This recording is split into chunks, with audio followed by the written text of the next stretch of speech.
রমজানে ইফতারিতে হালিম না খেলে তো চলবেই না। সো আমি বাজার থেকে হালিম রেডিমিক্স কিনে ভিতরে থাকা ডালটি গরম পানি দিয়ে ভিজিয়ে রাখবো।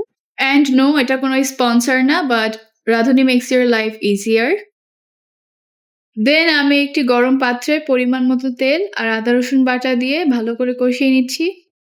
এরপর স্বাদ মতো মরিচ গুঁড়া, 2 চামচ হলুদ গুঁড়া দিয়ে আবারও মিশিয়ে নিচ্ছি। তারপর স্বাদ মতো লবণ আর অল্প একটু পানি দিয়ে কষিয়ে নিব। তো প্রথমে আমি পেঁয়াজ দিতে ভুলে গিয়েছিলাম, সো আমি ভেজে এটার উপরে দিয়ে আবার নাড়িয়ে নিচ্ছি। এখানে আমি খাসির পায়া ইউজ করেছি, আপনারা চাইলে মাংস ইউজ করতে পারেন। তারপর হালিম মিক্সের মশলা আর একটু পানি দিয়ে কষিয়ে নিচ্ছি। পরিমাণ মতো পানি দিয়ে কিছুক্ষণ সিদ্ধ করে নিব। তারপর ভিজিয়ে রাখা ডাল দিয়ে কিছুক্ষণ রান্না করে নিব।